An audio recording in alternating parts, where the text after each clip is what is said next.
اور دوسرا جو ٹھیکیدار تھا زین باجوہ، اس کے پاس بھی 50 لاکھ کا ٹینڈر تھا اور اس سے بھی میں نے 5 لاکھ روپے کمیشن لے کے دیا مڈار صاحب. اور تیسرا جو ٹھیکیدار تھا خضر کنسٹرکشن، اس کے پاس 1 کروڑ کا ٹینڈر تھا، اس سے بھی 10 لاکھ روپے کمیشن لے کے دیا مڈار صاحب کو. اور جو چوتھا کانٹریکٹر تھا بلال کانٹریکٹر، اس کے پاس بھی 1 کروڑ کا ٹینڈر تھا، اس سے بھی میں نے 10 لاکھ روپے کمیشن لے کے دیا مڈار صاحب کو. اور جو 5واں کانٹریکٹر تھا اللیاقت بلڈر، اس کے پاس 50 لاکھ کا ٹینڈر تھا، اس سے بھی 5 لاکھ روپے کمیشن لے کر دی میں نے مڈار صاحب کو. یہ ٹوٹل جو 4 یونین کونسلوں کی کمیشن تھی یہ 50 لاکھ روپے آتی جو میں نے لے کے دی مڈار صاحب کو.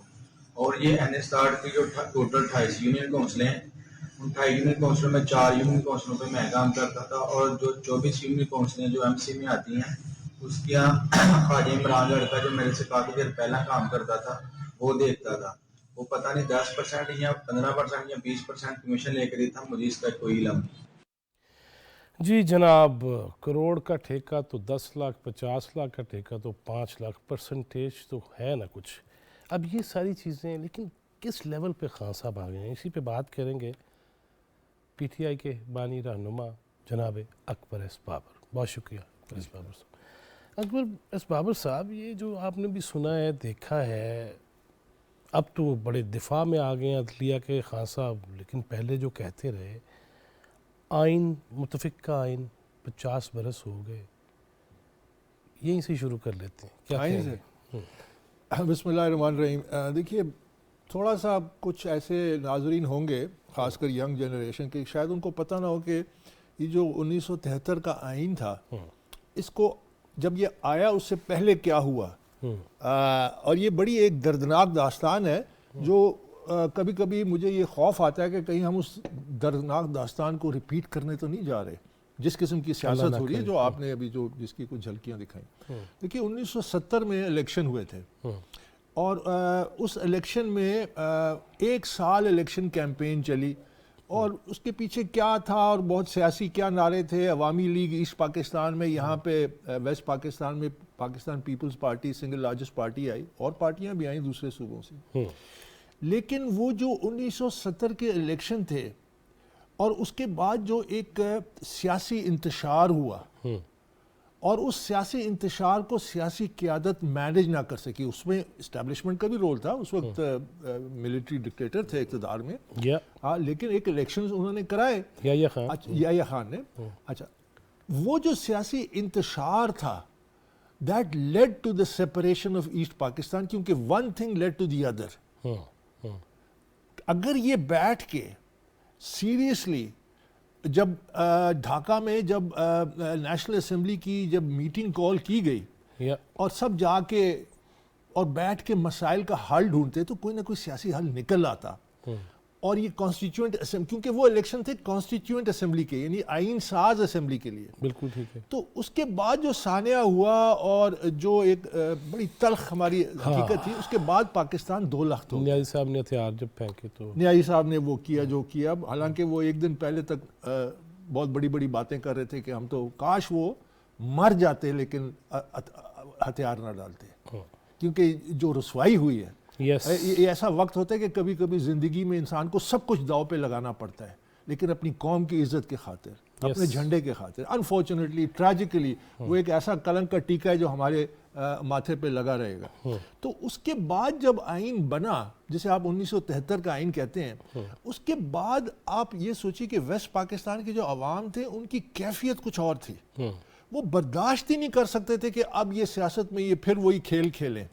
تو وہ ایک بڑا فورس تھی لوگوں کی رائے کی، عوام الناس کی میجورٹی کی، کہ آئین بناؤ. تو پھر وہ بیٹھے اور انہوں نے آئین بنایا. اور ایک تاریخی جو اور ایسے لوگ جو قریب ٹوٹلی ڈائیورجنٹ تھے، ان کی سیاست میں آپس میں کوئی میل نہیں تھا. اور اس وقت ذوالفقار علی بھٹو، قداور شخصیات تھے. اس وقت سیاست میں کوئی نظریہ نہیں تھا. عبدالولی خان، یہ نہیں تھا آج کی جو سیاست ہو رہی ہے. اس وقت سیاست میں کوئی نظریہ تھا، کوئی شخصیات تھے جو نہ بھی کرتے تھے. لیکن یہاں مساق معیشت کی بات کی گئی، یہاں اکٹھے بیٹھنے کی بات کی گئی، یہاں APC کی بات کی گئی. خان صاحب کہتے ہیں میں نہیں آنا.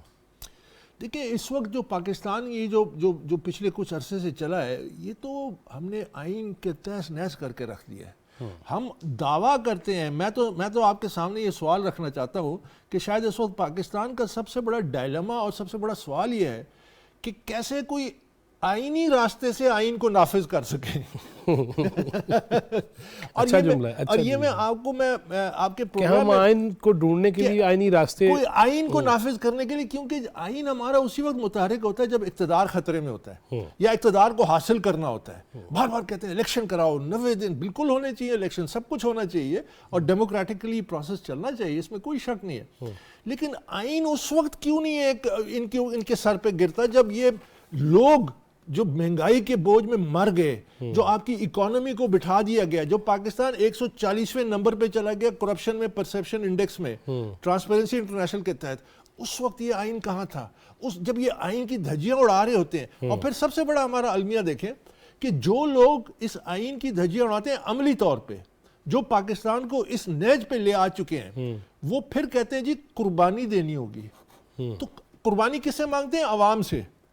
عوام نے تو یہ فیصلے نہیں کیے نا. پاکستان کا آئین کہاں تھا جب پاکستان اکنامک کولیپس کی طرف جا رہا تھا؟ کہاں تھا؟ اب کیونکہ آئین فنکشنل نہیں ہے. کیوں فنکشنل نہیں ہے؟ کیونکہ آئینی جو ادارے ہیں وہ آہستہ آہستہ ایروڈ کرتے جا رہے ہیں, وہ اپنی ذمہ داری نہیں ادا کر رہے. اس کی کیا وجہ ہے؟ اس کی وجہ یہ کہ آپ کے پاس باصلاحیت لیڈرشپ نہیں ہے. میں سیدھی بات کرتا ہوں, پچھلے چند سالوں میں کون سی سیاسی جماعت ہے جو اقتدار میں نہیں آئی؟ لیکن آپ کے مسائل بڑھتے جا رہے ہیں نا. کیوں؟ اس وجہ سے کہ آپ نے اپنی سیاسی جماعتوں کو نرسری کی لیڈرشپ کی کریڈل نہیں بنایا. اب آپ فرض کیا ابھی آپ الیکشن کرائیں گے آئندہ, میں آپ کو پیشن گوئی کرتا ہوں کہ مجھے اس وقت سے خوف آ رہا ہے کہ لوگ سڑکوں پہ ہوں گے کہ خدا کے واسطے اس سے ہماری جان چھڑاؤ الیکشن سے. یہ جو سارا نظام ہے, کیونکہ یہ نہیں ہونا چاہیے, یہ بالکل نہیں ہونا چاہیے. لیکن کیونکہ آپ ابھی کیا ایکسپیکٹ کرتے ہیں؟ دوبارہ ریسائیکل ہوگی یہ لیڈرشپ؟ یہ کیا اس کے مسائل کا حل ڈھونڈے گی؟ کیا انہوں نے اپنی پارٹی کے اندر, دیکھیں جمہور کے سب سے بڑے دعویٰ دار اپنی جماعتوں میں جمہوریت کیوں نہیں لاتے؟ وہیں سے تو شروع ہونا چاہیے. اچھا 2020 کا دور ہے, چونکہ اکبر بابر صاحب آج کل تو آپ کو پتہ ہی ہے کہ چل یہی رہا ہے کہ چکا چوکا ہی چل رہا ہے یا وکٹیں اڑ رہی ہیں. یہ مجھے بتائیے یہ جیل بھرو تحریک کا ویسے مشورہ دیا کس نے تھا؟ مجھے اس کا علم نہیں ہے, لیکن مجھے اتنا پتا ہے کہ وہ جیل بھرتے بھرتے ایک ٹرک کو بھی نہیں بھر سکے, پولیس کی ایک وین کو. اور یہ وہ دیکھیے بات کیا کرتے ہیں, ایک متھ بنائی ہوئی ہے سوشل میڈیا پہ, موسٹ پاپولر لیڈر. یعنی عمران خان کے بارے میں یہ متھ بنائی ہوئی ہے کہ موسٹ پاپولر لیڈر ہے. آئی مین دی ریالٹی ابھی اٹ ول کم, جب بھی الیکشن آئیں گے اس میں پتہ چل جائے گا کہ کون کتنا پاپولر ہے اور کتنے پانی میں ہے. لیکن یہ متھ ہے. اگر آپ کی اتنے پاپولر تو پورے پاکستان میں اس وقت ہزاروں لوگ ہونے چاہیے تھے جو جیل کے باہر کھڑے ہوتے. میں آپ کو ایک مثال دے دیتا ہوں کہ خان غفار خان جب 1931 تک 30,000 جیل میں, اس جب کہ نہ انٹرنیٹ ہے, نہ واٹس ایپ ہے, نہ فیس بک ہے, نہ ٹیلی فون سچ ہے, نہ یہ سیل فون ہے. لیکن ایک اتنا پاورفل ان کی لیڈرشپ اور میسج تھا کہ پورے علاقے میں لوگ ہزاروں کی. آج 80 لوگ, کتنے 80 لوگ ہیں, 70 لوگ لاہور میں, 77 لاہور سے. نگران وزیر اطلاعات کل ہمیں ہمارے پروگرام میں یہ کہہ رہے تھے عامر میر صاحب کے 77 from Lahore and I think 44 یا 43 فرام راول پنڈی. اور ملتان والوں نے کہہ دیا کہ جی اسی اگلے ہفتے آؤں گے, اور کہہ یہ رہے ہیں سوشل میڈیا پہ کہ نہیں پولیس نے گرفتار نہیں کیا. اچھا یہ بتائیے جی, پرویز لائی صاحب صدر بن گئے, آپ آئین بنانے والے ہیں پی ٹی آئی کا, اس میں صدر کا عہدہ اب شامل کیا گیا, پہلے تو نہیں تھا شاید. صدر کا عہدہ انہوں نے بعد میں شامل کیا تھا جب جاوید ہاشمی صاحب پارٹی میں آئے. ٹھیک ہے, اس وقت ان کو ایک مقام دینے کے لیے ظاہر ہے انہوں نے پھر یہ نیگوشیٹ کیا تو یہ عہدہ تھا, لیکن انڈر دی اوریجنل کانسٹیٹیوشن ایسا کوئی عہدہ نہیں تھا. چیئرمین تھے, وائس چیئرمین, اور پرویز لائی صاحب کی کیا حیثیت ہے؟ وہی جو عمران خان نے جس طرح ان کو ڈیفائن کیا تھا. مجھے یہ بتائیے کہ سب سے بڑا عمران خان جس کو کہتا تھا کہ سب سے بڑا وہ ہے, اس کو تقریباً سب سے بڑا عہدہ پارٹی کا دے دیا. اچھا, جو پارٹی کا جو کانسٹیٹیوشن تھا اس میں بیسیکلی عمران خان کو چیئرمین 2 ٹرم کے لیے رہنا تھا, 3 سال کے 2 ٹرمز. یہ لکھا ہوا اس تھا. کے بعد پھر الیکشن ہونے تھے. اس کے ہاں ظاہر ہے چیئرمین کے الیکشن ہونے چاہیے تھے. بھائی ہم نے تو پارٹی کو ادارہ بنانا تھا نا. ہم تو نیلسن منڈیلا کی مثالیں دیتے تھے نا. نیلسن منڈیلا سے بڑا لیڈر تو کوئی نہیں تھا. اس نے صدارت بھی چھوڑی ہے, پارٹی کی چیئرمینی بھی چھوڑی. لیکن نیلسن منڈیلا تو اب فواد چوہدری صاحب بھی کہتے ہیں میں نیلسن منڈیلا ہوں, شیخ رشید بھی یہی کہتے ہیں, اعظم سواتی صاحب بھی یہی کہتے ہیں, شہباز گل صاحب بھی یہی کہتے ہیں. نام تو اب بھی وہ نیلسن منڈیلا کے لیتے ہیں. لیکن اب سواتی صاحب کا کل میں دیکھ رہا تھا کہ میں تو آیا تھا دیکھنے کے لیے شاہ محمود قریشی صاحب کو, انہوں نے مجھے بھی پکڑ لیا ہے. تو دیکھیے یہ مسخروں والی سیاست کر رہے ہیں. بیسیکلی آپ یہ دیکھیے کہ یہ جو ابھی انہوں نے پریزیڈنٹ لگایا ہے, ایک تو عمران خان تو ابھی ایبسولوٹلی مونارک ہے.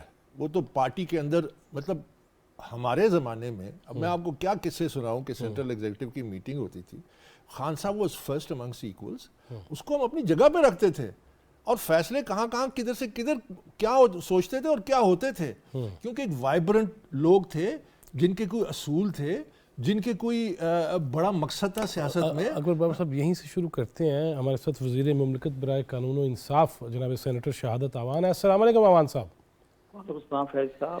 جی عوان صاحب, 1973 کا آئین 50 سال, لیکن ابھی اکبر ایس بابر صاحب یہ کہہ رہے تھے کہ آئین پہ چلنے کے لیے بھی ہمیں آئینی راستے ڈھونڈنے پڑ رہے ہیں, اور آئین کو کس طرح, یہ کیا کہاں پہ پہنچ گیا, ہر معاملہ عدالت میں اس وقت.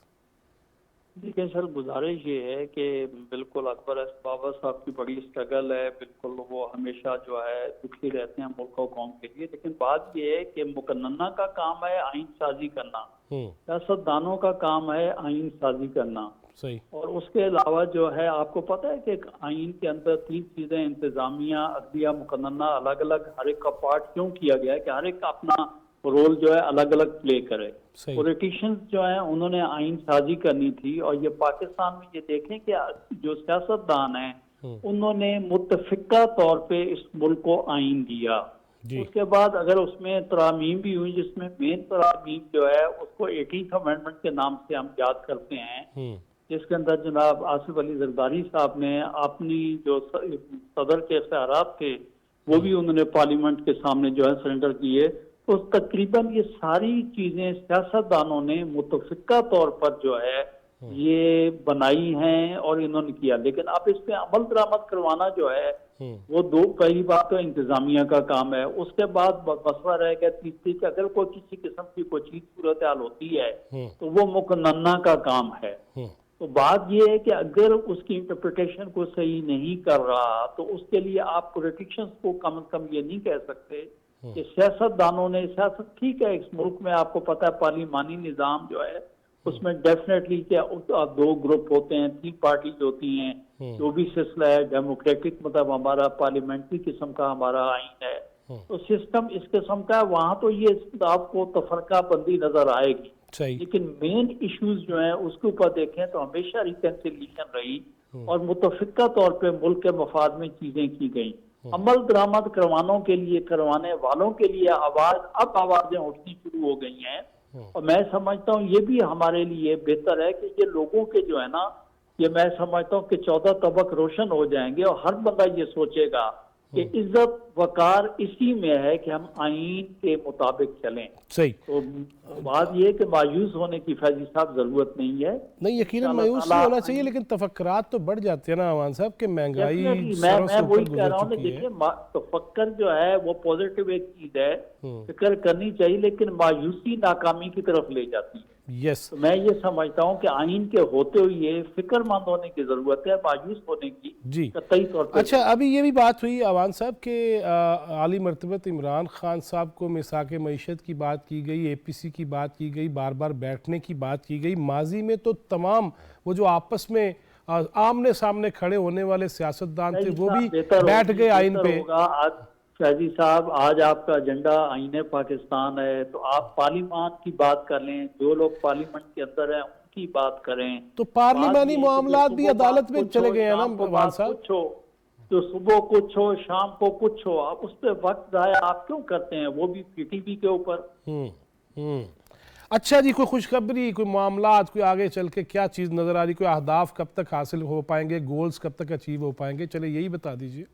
دیکھیں میں بات یہ ہے کہ آپ سے بہتر کون جانتا ہے، اور اکبر ایس بابر صاحب بیٹھے ہیں، یہ بڑا حق گو آدمی ہیں، اور ہمیشہ میں تو ان کی بڑی ریسپیکٹ کرتا ہوں کہ یہ بالکل جو صحیح ملک اور قوم کے مفاد میں بات ہوتی ہے یہ کرنے کے عادی ہیں. تو میں آپ کو یہ بات بتاؤں کہ آپ اس پہ چلے جائیں کہ یہ ٹوٹل جو ہمارا، مجھے کہنا نہیں چاہیے، یہ لوگوں میں دیدہ دانستی، میں تو کہتا ہوں کہ کسی ہمارے دشمن کی بات کے اوپر مایوسی پھیلائی جا رہی ہے کہ اتنی سچویشن خراب. یقینی وہی دوبارہ وہی والی بات ہے کہ فکر اور تفکر والی بات ہے کہ فکر ضرور کرنے کی ہمیں ضرورت ہے، صحیح کہ معیشت جو ہے اس کو بحال کرنے کی ضرورت ہے. لیکن اگر آپ پچھلے ایک ہفتے کے جو اہداف جو اگر آپ لے کے چلے جائیں تو میں سمجھتا ہوں کہ انشاءاللہ تعالی ہم امپروو کر رہے ہیں، اور یہ صورتحال سچویشن کبھی بھی رہی ہے تو یہ قوم اور یہ ملک اپنے قدموں پہ کھڑا ہوتا رہا، اور انشاءاللہ تعالی یہ پاکستان قائم دائم رہنے کے لیے رہا. اور انشاءاللہ تعالی آپ اور ہم وہ ہیں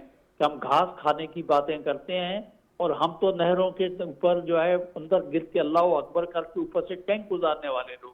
انشاءاللہ تعالی ہم معیشت بھی سنبھالیں گے اور ملک کی حفاظت بھی کریں. اچھا جی، آخری سوال ملک صاحب، کہ وہ جو گرفتار ہوئے ہیں وہ کہتے ہیں کہ جی سانو چھاڑ دیو، ہمیں بیماریاں بہت ہیں، کیوں پکڑ لیا آپ نے ان کو؟ بات یہ ہے کہ ورکر بیچارہ جو ہے وہ کسی بھی پولیٹیکل پارٹی کا ہو، ورکر تو اپنے مفاد کے لیے، عوام کے مفاد کے لیے، قوم کے مفاد کے لیے وہ تو قربانی دینے کے لیے چل پڑتا ہے. لیکن جب اسے پتہ چلتا ہے کہ جو اس کے لیڈران ہیں وہ کچھ اپنے لیے ان کا معیار کچھ ہے، ورکرز کے لیے کچھ ہے، تو ان کے لیے مایوسی تو یقینی ہے. آپ اپنے لیے حفاظتی ضمانتیں لیں، اپنے لیے جو ہے وہ قبل از گرفتاری ضمانتیں لیں، آپ اور دوسرے ورکر جو ان کو بولیں جی کہ آپ وین کے اندر بیٹھ جائیں، آپ اپنی سیلفی بنا کے اپنے گھر کو چل پڑیں، تو ورکر نے تو مایوس ہونا ہے، اور قانون اور آئین نے تو اپنا راہ لینا ہے. اور یہ یقینی طور پہ اگر روزانہ آپ جو ہے روڈ بلاک کر لیں گے اور روزانہ کی ایسی سچویشن کریٹ کریں گے تو میں سمجھتا ہوں کہ بہتر اس ملک میں جو مینٹیننس آف پبلک آرڈر جو ہے بہت پرانا ایک جو ہے وہ ایکٹ قانون بنا ہوا تھا، تو قانون اس کا راستہ لے رہا ہے. صحیح میں 90 ڈیز کی نظر بندی ہوتی ہے تو بڑی اچھی بات ہے کہ 30 دن کے لیے جو ہے جن کا شوق تھا وہ کچھ دن جو ہے اپنا پورا کریں. اگر اس میں انہیں اپنا کو حذف نظر آتا ہے سیاست میں پروٹی کے طور میں تو اچھا بہتر ہے جیل کے اندر بیٹھ کے تبلیغ کریں. اچھا جی، بڑی مہربانی عوام سے. خاندان کو بھی سمجھا کے جائیں کہ دوسرے دن ان کو ڈھونڈنے کی فکر مت شروع کریں، بتا کے جائیں کہ ہم وین میں جا رہے ہیں اور وین کہاں جائے گا. صحیح صحیح، بہت شکریہ ملک صاحب آپ کے وقت کا. اسٹوڈیو میں ملاقات ہوگی آپ سے.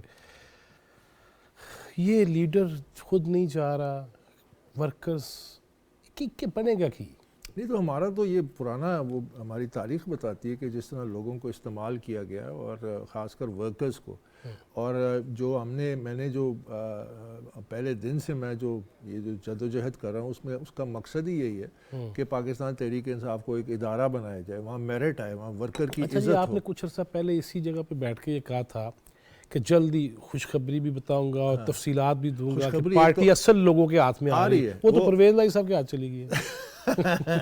وہ تو ساری کی ساری پارٹی ایسی ہے، لیکن رابطے ہو رہے ہیں اور انشاءاللہ اگلے مہینے کے شروعات میں آپ کچھ دیکھیں گے، کچھ اس حوالے سے کچھ پیش رفت بھی ہوگی. اچھا، یہ ایک لمبی جدوجہد ہے، یہ آخر تک انشاءاللہ till death do us apart. اس پارٹی کو ہم نے ایک ادارہ بنایا ہے، جب تک میں زندہ ہوں انشاءاللہ میں اس جدوجہد کو نہیں چھوڑوں گا. کیوں ابھی آپ نے جو آپ کے مہمان ہیں انہوں نے باتیں کی، تو آئینی بات ہے اور قانونی بات ہے اور پاکستان کے مسائل کی بات ہے. دیکھیے آپ نے مسئلوں کو حل کرنا ہے.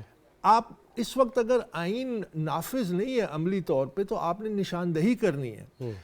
جس معاشرے میں انصاف نہ ہو وہاں انتشار ہوتا ہے. ہمارے معاشرے میں انتشار ہے، تو آپ انصاف کے لیے پھر آپ کو کچھ کرنا پڑے گا. آپ نے انصاف کے نظام کو بہتر کرنا پڑے گا، بہتر لوگوں کے لیے کوئی راہ ہموار کرنی پڑے گی آئینی قانونی طریقے سے، کیونکہ انصاف اگر ملتا تو انتشار نہیں ہوگا. اسی طرح سیاست میں سیاسی جماعتیں جب تک منظم نہیں ہوں گی وہ آپ کو قیادت نہیں دیں گی اور آپ کو ایک کمپیٹنٹ کریڈیبل لیڈرشپ نہیں دیں گی. آپ کے مسائل حل نہیں ہو سکتے. ویسے تو میں اور آپ بیٹھ کے ہم ہر وقت مثبت بات ہمیں کرنی چاہیے، اس میں کوئی شک نہیں ہے، ہمیں یہی بات کہنی چاہیے. لیکن دیکھیے ایک عرصہ گزر گیا ہے، ایک لمبا سال ہر سال سے ہم اسی اسٹرائف میں ہیں, ہم اسی تنزلی کا شکار ہیں, ہماری معیشت بیٹھ رہی ہے, ہمارا گورننس بیٹھ رہی ہے, ہمارے جو لوگ, ہمارے ملک کی کریڈیبلٹی بیٹھ رہی ہے, اخلاق, ہم ہر مورالٹی تباہ و برباد, ہم ہر جگہ جا رہے ہیں کس واسطے؟ کچکول لے کے کہ ہمیں ایک بڑی کامیابی ہوتی ہے $1 بلین کہیں سے لون مل جائے. یہ پاکستان کا فیوچر نہیں تھا, یہ پاکستان کی بڑے مقصد کے لیے بنا تھا. Pakistan is a viable state, Pakistan can be the most successful state in South Asia, لیکن اس کے لیے فنڈامنٹل جو کام شروع میں جن ممالک کو خود قرضے دیے اور ہیلپ کی, آج وہ کہاں سے کہاں پہنچ چکے, اور ہم نہیں آپ دیکھیے نا کہ ایک ملک ہے جسے آپ لٹرلی بیگنگ بول کے ساتھ آپ جاتے ہیں, جن کے سربراہ کو پنڈی کا کمشنر ریسیو کرتا تھا. It's a fact. 60s کی بات ہو رہی ہے.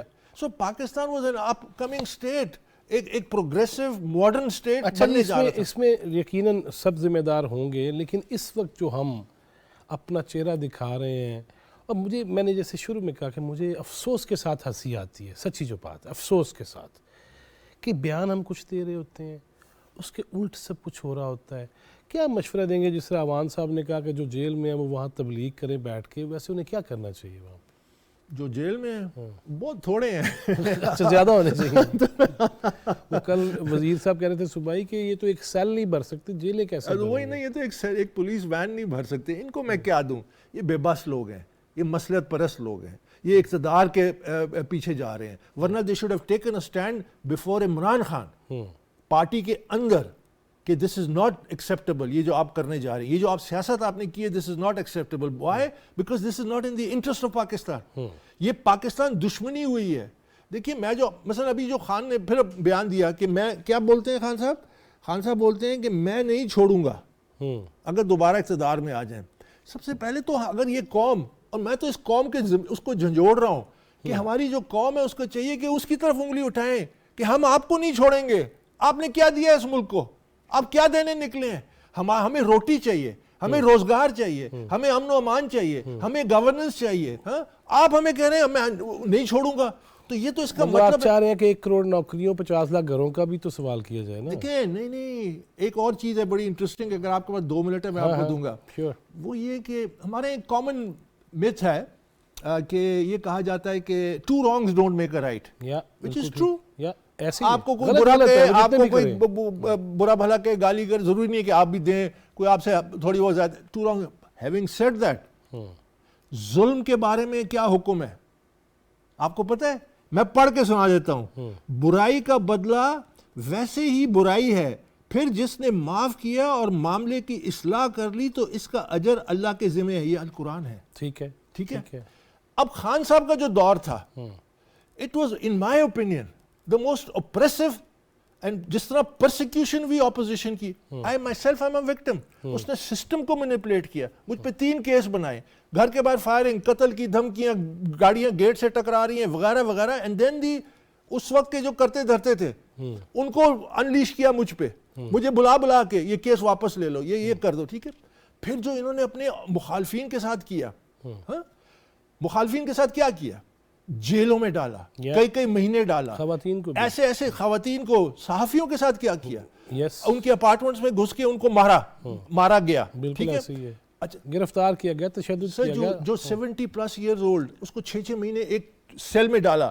اب ہم پہ کیا حکم ہے؟ اس کا یہ مطلب نہیں ہے کہ ہر شخص اپنا حساب خود لے, وہ تو انارکی ہے, وہ تو لا کر, لیکن قانون کو چاہیے کہ جس نے آرڈر کیا کہ یہ ایک ناجائز مقدمہ بنے ہیروئن کا, یا جس کے ذریعے اس کو 6 مہینے سیل میں ڈالا گیا. اب ہمارا حکم کیا ہے؟ ہمارے پاس کیا حکم ہے؟ بدلہ. کہ برابر اگر ہم معاف کر دیں برابر, یعنی آپ کو بھی اسی سیل میں ڈالنا چاہیے, آپ کو بھی اسی طرح کا خوراک دینی چاہیے آپ کو. یہ ہے مدینے کی ریاست, یہ ہے مدینے کی ریاست جس کا یہ خان صاحب دعویٰ کرتے ہیں. آپ نے سٹارٹ جو لینا ہے نا, بیسیکلی جب میں نے پہلے کہا, جس ملک میں انصاف ہوتا ہے وہاں انتشار نہیں ہوتا. ہمارے ملک میں انصاف نہیں ہے. میں 8 سال سے جنگ لڑ رہا ہوں, اور پروبلی پاکستان کی تاریخ کا the only white collar crime that has been documented as a matter of fact by the Election Commission of Pakistan. اب یہ الگ بات ہے, رکاوٹیں باری, انشاءاللہ وہ ٹھیک ہو جائے گا. انشاءاللہ ٹھیک ہو جائے گا. آپ دیکھیں گے چند مہینے دے دیں. آپ دیکھیے کہ ہاں نہیں میں نے 8 سال صبر کیا, میرے لیے چند مہینے تو چند ہفتے کی اچھا بات. جی یہ بتائیں کہ ابھی بات ہوئی, آپ نے کہا کہ جس طرح گرفتاریاں کی خان صاحب کے دور میں, خواتین کو بھی گرفتار کیا گیا, ابھی بینکنگ کورٹ کے حوالے سے خان صاحب کو نوٹس اور محترمہ بشرا بی بی کو, وہ کہہ رہے ہیں ساری جماعت کے جی وہ گھریلو خاتون ہے جی, اس کو نہ اس میں لے کے آئیں. یہ کیا کہانی ہے؟ دیکھیے ظاہر ہے میں خان صاحب کے حوالے سے تو کھل کے بات کرتا ہوں اور تھوڑا سا میں کیئرفل ہو جاتا ہوں, لیکن ظاہر ہے لا سب پہ اپلائی ہوتا ہے. دیکھیے قانون سب پہ اپلائی ہوتا ہے. نبی کریم صلی اللہ علیہ وسلم یہ کہہ سکتے ہیں کہ لو ان فاطمہ بنت محمد سرقت لقطات یدہا, بے شک اس سے بڑی ہستی فاطمہ محمد کی بیٹی بھی اگر وہ تو مطلب ماؤں میں ماں بیٹی گھریلو اور کوئی شک نہیں. تو جب ان کے لیے وہ انہوں نے طے کر دیا تو کوئی بھی اس سے نہیں, لیکن یہ ضرور ہے کہ میرٹ پہ ہونا چاہیے. میں پہلے دن سے ہی کہہ رہا ہوں میرٹ پہ ہونا چاہیے, ظلم نہیں ہونا چاہیے, زیادتی نہیں ہونی چاہیے, کیونکہ جو ظلم ہوا ابھی تو آپ نے اس کا حساب دینا ہے. آپ کا نظام چاہے نہ لے لیکن اللہ کا قانون ہے, یہ آپ سے اس کا حساب لے گا, کیونکہ آپ نے بہت ظلم کیا. اور آپ سے میری مراد عمران خان ہے, اس نے بہت ظلم کیا اپنے دور میں, اور ایسے ایسے ظلم کیے کہ جو آپ سوچ نہیں سکتے کہ جن لوگوں کے ساتھ یہ ظلم ہوا تو وہ اب دعوے دار بن رہا ہے مدینے کی ریاست کا. ابھی بہت کچھ ہونا باقی ہے, لیکن یہ کہ ہمیں ملک کا سوچنا چاہیے کہ ہم نے ملک کو آگے کیسے لے کے جانا ہے. میں آپ سے بار بار یہ عرض کر رہا ہوں کہ آپ ایک الیکشن نہیں 10 الیکشن کرا لیں, ہم مزید دھنستے جائیں گے. آپ فنڈامنٹلز کی طرف جائیں. جو آپ کے مہمان نے بھی یہ بات کی نا کہ ہمیں ہوپ, تو میں پولیٹیکل ہوپ ایک ہی صورت میں دیکھتا ہوں کہ الیکشن کمیشن کے تحت آپ سیاسی جماعتوں کو ادارہ بنائیں, یا نہ صرف ادارہ بنائیں بلکہ الیکشن کمیشن کی جو ٹاپ 5-10 پارٹیز ہیں جو لیٹ سے 5% سے زیادہ ووٹ لیتی ہیں, ٹھیک ہے, ان کا باقاعدہ انٹرنل انٹرا پارٹی الیکشنز کو وہ الیکشن کمیشن کے نیچے ہونے چاہیے, تاکہ وہ ادارہ بنے, تاکہ وہ لیڈرشپ میرٹ پہ نکلے وہاں سے, تاکہ برطانیہ کی طرح جس طرح 5 سالوں میں 5 وزیر اعظم بنتے ہیں, ایک انڈین نژاد پرائم منسٹر بنتا ہے, پاکستانی نژاد جو ہے وہ میئر آف لنڈن بنتا ہے ٹوائس, کیونکہ ان کی جماعتوں میں میرٹ ہے. لیکن وہ دس از دی اونلی وے فارورڈ. میں اور آپ یہاں بیٹھے ہیں نا. لیکن اکبر بابر صاحب حیرت تو اس بات کی ہے کہ پاکستانی نژاد جب لندن کا میئر بن رہا تھا تو آپ کے رفیق خاص جو تھے وہ کیا کر رہے تھے؟ وہ اس واسطے کہ وہ پاور پالیٹکس کھیل رہا تھا, اس کو ایکسس چاہیے تھا انٹرنیشنل اسٹیبلشمنٹ کی, اس کو جو اس کو ملی ٹرمپ کے دور میں. دیکھیں میں سمجھتا ہوں کہ سب سے پہلا جو مورا گرا جس کی وجہ سے خان صاحب کی حکومت گئی وہ ٹرمپ تھا. اگر ٹرمپ نہ جاتا تو شاید آج ابھی بھی ہم اس کو بھگت رہے ہوتے ہیں. اچھا جی اکبر بابر صاحب, اس لیے نہیں کہ موجودہ حکومت ہے اور ہم پی ٹی وی پہ ہیں, جنرلی خان صاحب نے یہ نعرے لگائے کہ بھینسیں بیچ دو, گاڑیاں بیچ دو, سادگی, ایوان صدر وزیر اعظم ہاؤس یونیورسٹی بنے گی, لوگ تعلیم حاصل کریں گے, یہ شروع میں ہمیں سب کچھ کہا گیا. لیکن اس کے بعد دیکھتے ہیں گھڑی بھی نہ چھوڑی ہم نے, اور ہیلی کاپٹر کا سفر بھی ہم نے سستا قرار دے دیا. کے پی کے کئی سال کے ہیلی کاپٹر کے استعمال کو کہہ دیا نہیں اس پہ سوال ہی نہیں ہو سکتا.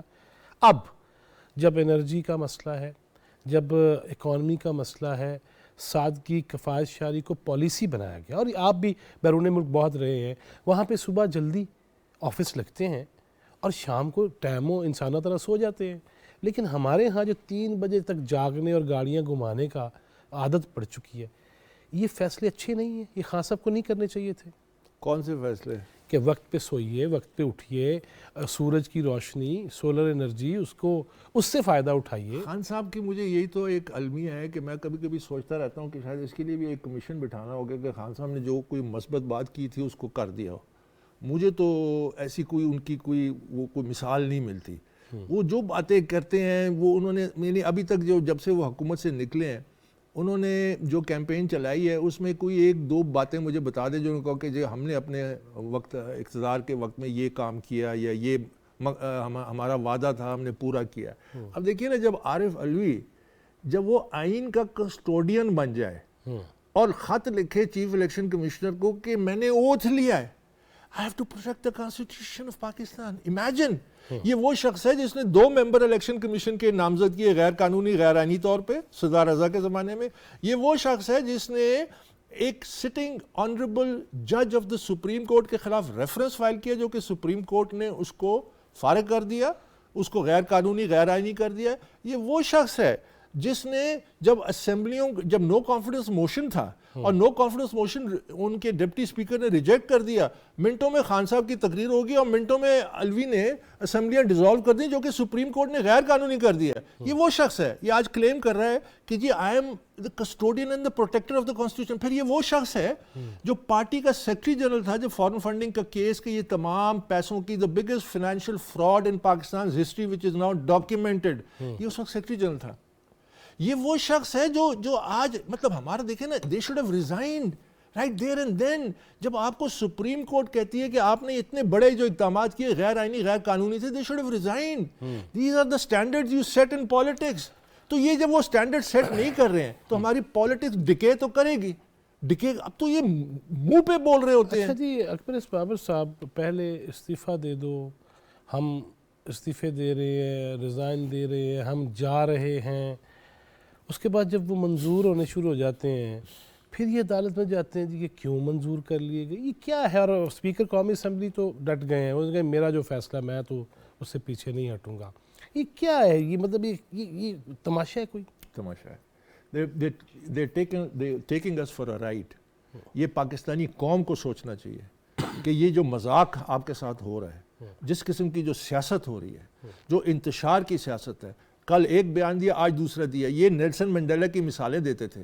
نیلسن منڈیلا 27 سال اس نے جیل کاٹی لیکن اپنے اصول اور اپنے اس سے نہیں منحرف ہوا. ٹھیک ہے. قائد اعظم کی یہ بات کرتے تھے, قائد اعظم کہتے ہیں کہ 100 دفعہ سوچو, ایک دفعہ فیصلہ لے لو, اس پہ ڈٹ جاؤ. یہ ہر روز ایک نئی بات کر رہے ہوتے ہیں اور اپنے آپ کو کانٹرڈکٹ کر رہے ہوتے ہیں. یہ اب ہماری ذمہ داری ہے, میری ذمہ داری ہے, آپ کی ذمہ داری ہے, کالم نویس جو ہیں ان کی ذمہ داری ہے, جو میڈیا کے جو اینکرز ہیں ان کی ذمہ داری ہے. وہ گالیاں دیتے ہیں جی ہمیں, جو مرضی دیں, یہ پبلک کی ذمہ داری ہے. کیونکہ میں آپ کو پھر یہ کہہ رہا ہوں کہ جس راستے پہ ہم چل چکے ہیں, آلدو آج کانسٹیٹیوشن کا ڈے ہے, بٹ یہ کانسٹیٹیوشن کو آپ کیسے امپلیمنٹ کریں گے؟ آپ کے ادارے ایروڈ کر چکے ہیں. آپ نے اداروں کو ریسٹرکچر کرنا ہے, آپ نے جوڈیشری کو ریسٹرکچر کرنا ہے, آپ نے اپنی جو سیاست ہے ریسٹرکچر کرنا ہے, آپ نے اپنے پارلیمانی نظام کو ریسٹرکچر کرنا ہے. جس طرح یہ چل رہی ہے, یہ this is like blindfoldedly you walking to the gallows. یہ آپ کو ایک ایسی سچویشن تک لے جائیں گی کہ پوائنٹ آف نو ریٹرن پہ چلے جائیں گے.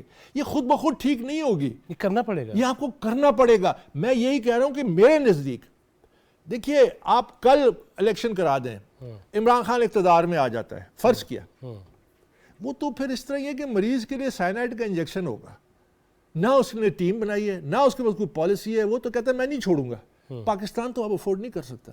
اگر دوسری پارٹیاں جیت جاتی ہیں الیکشن, عمران خان تو نہیں مانے گا الیکشن. وہ کہے گا یہ چیف الیکشن کمشنر پہلے دن سے میں نے کہا تھا کہ یہ میرے خلاف ہے, بائسڈ ہے, اور یہ آنیسٹ نہیں ہے, اس کے تحت میں الیکشن نہیں مانتا. تو یہ کیا تھا خود سر, یہ اچھا آپ اتنے عرصے سے ویسے بھگتا رہے ہیں سارا کچھ, چیف الیکشن کمشنر صاحب کے حوالے سے یہ جو بیانات دے دیتے ہیں, الزام لگاتے ہیں, پرسنلی آپ کا I salute the chief election commissioner.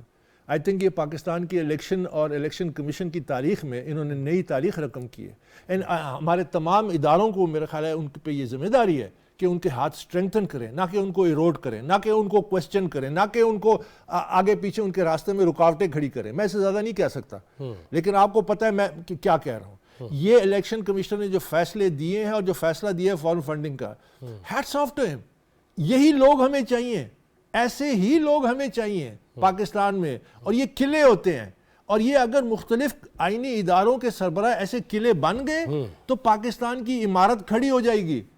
کیونکہ یہاں پہ ان کو کرونیز چاہیے, ان کو چاہیے ہوتے ہیں کہ یہ جو ریلو کٹے جیسے کہتے ہیں نا کرکٹ کی ٹرمینالوجی میں, جو خان صاحب کی ٹرمینالوجی ہے, ان کو ریلو کٹے چاہیے. ہاں وہ کہیں گے نہ, وہ کہیں گے نہ, وہ کہیں گے اس طرف چلو, ادھر چل پڑیں گے اس طرف, کیونکہ ان کے ذاتی مفادات ہیں, ان کو کسی کو وزارت چاہیے. آپ کی طرح کے کتنے لوگ پی ٹی آئی میں موجود ہیں جو ابھی تک دل سے برا, آپ تو خیر ہاتھ سے بھی روک رہے ہیں, لیکن جو دل سے برا جانتے ہیں؟ بڑی تعداد ہے, بڑے لوگ ہیں انشاءاللہ. اب خیر مجھے اب کہتے ہوئے بھی یو ول سی کہ یہ لوگ اکٹھے ہوں گے اور سب نظر بھی آئیں گے, اور بہت زیادہ لوگ ہیں. تھوڑا سا ان کو اسٹرینگتھ چاہیے, تھوڑا سا ہوا بدلے گی.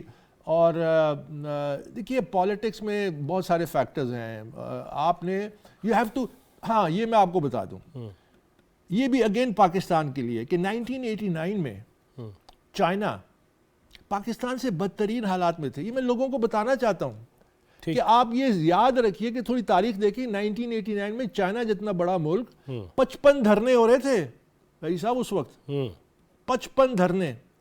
ایک لیڈر تھا ڈینگ سیاؤپنگ, اس کی ویژن تھی اور ساتھ اس کے جو اس وقت کی ان کی اسٹیبلشمنٹ تھی وہ مل گئی. انہوں نے مل کے قوم کو ڈائریکشن دی, انہوں نے تمام رکاوٹیں عبور کی. اور وہ ڈائریکشن کیا دی؟ اس نے میرٹ لے کے آیا اپنے نظام میں, کمپٹنس لے کے آیا, چائنیز بچوں کو امریکہ بھیجا, آج تک لاکھوں میں ملینز, ان کا سب سے بڑا دشمن, اس کو کمپٹنس دلوائی, ملک کو چلایا, اکانومی کو چلایا, وہ سپر پاور بن گیا. یہ میں نہیں چھوڑوں گا اور میں چھوڑ دوں گا, اور یہ جو نانسنس کی سیاست ہے, this has to stop. یہ پاکستان افورڈ نہیں کر سکتا. If you want to go ahead, somebody will have to catch this bull by the thorns اور اس کو آگے لے جانا ہے. Somebody will have to do it. Otherwise there is no escape. یہ جو ہم باتوں سے پاکستان ٹھیک نہیں ہوگا, عمل سے ٹھیک ہوگا. آپ نے اپنے عمل سے ثابت کرنا ہے کہ آپ پاکستان کے خیر خواہ ہیں. دیکھیے آج یہ مشکلات ہیں پاکستان پہ. یہ لیڈرشپ میرے نزدیک, خیر جو بھی حکومت ہے وہ ان کی اپنی ذمہ داری ہے. آپ مشکل ترین حالات سے کیسے نکلتے ہیں؟ آپ لوگوں کو اپنے ساتھ لے کے جاتے ہیں, آپ لوگوں پہ یہ ثابت کرتے ہیں کہ اس مشکل وقت میں بھی مشکل میں ہوں, میں بھی 2 کمرے کے گھر میں رہتا ہوں, میں بھی سارے محل میں نے بند کر دیے ہیں, میں بھی کوئی غیر ملکی آتا ہے تو میرے ساتھ اسی چھوٹے گھر میں مجھ سے ملتا ہے. اس سے بجٹ خسارہ نہیں پورا ہو جائے گا, یہ نہیں ہوگا, لیکن اس سے قوم اٹھ جائے گی. سمبلزم ہے. آپ خود رہتے ہیں محل میں پہاڑی کے اوپر, آپ خود جاتے ہیں ہیلی کاپٹر میں, آپ لوگوں کو کہتے ہیں کہ میرے ساتھ قربانی دو. واٹ از دس؟ یہ تو سیاست, یہ تو اس کی نفی ہے. This is nonsense. ہم نے دیکھیں, you have to see through this. Pakistan پچھلے 2014 سے, اینڈ انفارچونیٹلی میں دل کی باتیں کر رہا ہوں, ہر ادارے نے اپنا حصہ ڈالا ہے اس تباہی میں. There is not one which can escape responsibility. لیکن اکبر اسبابر صاحب, ابھی ہم نے آغاز میں جو آپ کو ویڈیو دکھائی جہاں پہ ایک ضلع کونسل, میونسپیلٹی نہیں, ضلع کونسل کے چند واقعات میں کروڑوں کے کمیشن ہوں گے. اب وہ ضلع کونسل تو چلے جائیں, ضلع ٹو ضلع, ڈسٹرکٹ ٹو ڈسٹرکٹ. آپ کی جماعت کے دور میں تو یہ ہوتا رہا بھائی جان. سر میری جماعت میں کیا, میں کس لیے میں لڑا, میں یہ کہتا آیا ہوں کہ 140 پہ جب transparency international P T I کی حکومت کو رینک کرتی ہے کرپشن میں, جو تاریخ میں پرابلی ورسٹ ہے پاکستان کے لیے, کیونکہ 116 پہ تھا جب انہوں نے اقتدار سنبھالا. یہ وہ پارٹی تھی جو کرپشن ختم کرنے, مجھے تو ان کا سب کچھ پتہ ہے. میں تو عمران خان کے سامنے بیٹھ کے, یہ جو بیٹھے ہوتے تھے نا, جو آج بڑے بڑے بنے ہوئے ہیں, جن کے پاس یو فون کارڈ کے پیسے نہیں ہوتے تھے, جو ویگن میں پشاور سے آتے تھے, جن کو ہم یہاں G9 کے اڈے پہ ریسیو کرتے تھے, جو آج ارب پتی بنے, ان کے سامنے بیٹھ کے جب میں نے ان کے کرتوت دیکھے, میں نے خان کے سامنے بولتا تھا, اس دن سے ڈرو کہ جب آپ اقتدار میں آؤ گے آپ باقی سب کو پیچھے چھوڑ دو گے. کہتے ہیں کیوں؟ میں نے کہا آپ بھوکے ہو. آپ لوگوں کا تو بالکل میرے سامنے نہیں بولتے تھے, خان بھی نہیں بولا, کبھی بھی نہیں بولا. لیکن کس وجہ سے پتا چلا بھوکے ہیں؟ ان کی حرکات کی وجہ سے, ان کے اعمال کی وجہ سے. مطلب اب میں زیادہ تفصیل میں کیا جاؤں آپ کو. ان کا اٹ واز اسی لیے تو جو ہم نے پلان بنایا تھا کہ ہم پشاور کے پی میں, ہمارا پلان کیا تھا, کے پی میں competent professionals, doctors, lawyers, engineers, ان کو, کیونکہ جب وہ ووٹ کا فیصلہ کرتے ہیں نا, وہ یہ نہیں دیکھتے کہ یہ پیچھے جدی پشتی کیا ہے, وہ دیتے ہیں ووٹ. ہم نے کہا ہم اس طرح ٹیم لائیں گے, عمران کو چیف منسٹر بنائیں گے کے پی کا, اس کے سر پہ بیٹھے ہوں گے, وہاں پرفارم کریں گے. جب پرفارم کریں گے باقی پاکستان کا ووٹ بینک خود بخود ہماری جیب میں آئے گا. اچھا جی, لیکن اسی کے پی کے سے ایک گرفتاری نہیں ہوئی ماشاءاللہ. نہیں ہوگی. کیوں؟ 9.5 سال اکبر صاحب.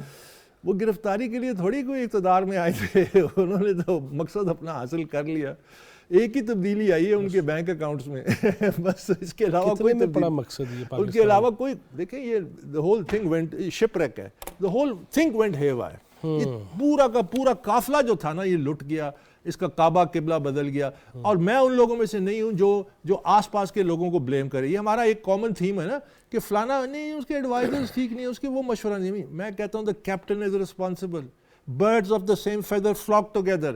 آپ کیسے ایسے لوگوں کو اپنے ارد گرد چھوڑتے ہیں؟ وہ آپ کو اور کیا مشورہ دیں گے؟ وہ مفاد پرست ہیں, ان کو اپرچونٹی ملنی تھی. they capitalized on the opportunity. آخری کیا کہیں گے؟ امید, مایوسی نہیں, امید کی کیا بات ہے؟ امید دیکھیں, امید یہ کہ انشاءاللہ لڑیں گے اس ملک کے لیے. اور مجھے جو ایک نظر آتا ہے ایک یہ کہ یہ جو اس وقت جو سیاست ہو رہی ہے میرے نزدیک لوگ میجورٹی مایوس ہو چکے ہیں اور مایوس ہو کے وہ ایک ڈائریکشن پہ چلیں گے، کیونکہ جب ویکیوم ہوتا ہے جینوئن لیڈرشپ کا تو وہ ویکیوم فل ہوتا ہے اور لوگ اس کی طرف آتے ہیں، اور ہماری یہ کوشش ہوگی کہ لوگ ہماری طرف آئیں، ہم ان کو راغب کرنے کی کوشش کریں گے. لیکن پاکستان کو بچانا اور آگے لے کے جانا، آپ نے پھر انہیبیشنز نہیں رکھنی ہے، آپ نے آگے جانا ہے، آپ نے فوکس کرنا ہے اور اس کے لیے اسٹریٹجی بنانی ہے. اور میں نے جس طرح کہا کہ آپ نے اداروں کو ریزریکٹ کرنا ہے، ان کو دوبارہ اپنے پاؤں پہ کھڑا کرنا ہے، اس کے اندر میرٹ لانا ہے، اس کے اندر کریڈیبل لوگوں کو لانا ہے، اور کم از کم 5 سے 10 سال آپ نے ایک ڈائریکشن پہ چلنا ہے. اور یہ جو تمام جو کچھ ہوا اس کو آپ ایک نائٹ میئر سمجھیں. بہت شکریہ اکبر اس بابر صاحب، تھینک یو ویری مچ. جو بات کہی نا، یقیناً میں دست بستہ، وہ عدلیہ کے معزز اراکین ہوں، وہ ہماری پاک فوج کے جری بہادر ہوں، وہ میڈیا کے چیتے ہوں، اہل سیاست ہوں، پارلیمنٹیرینز ہوں، علماء ہوں، جو بھی طبقہ ہے، خدا را پاکستان کے لیے بھی یکسو ہو جائیے اور ایک دفعہ چل پڑیے. کوئی طاقت ہمیں آگے بڑھنے سے روک نہیں سکے گی.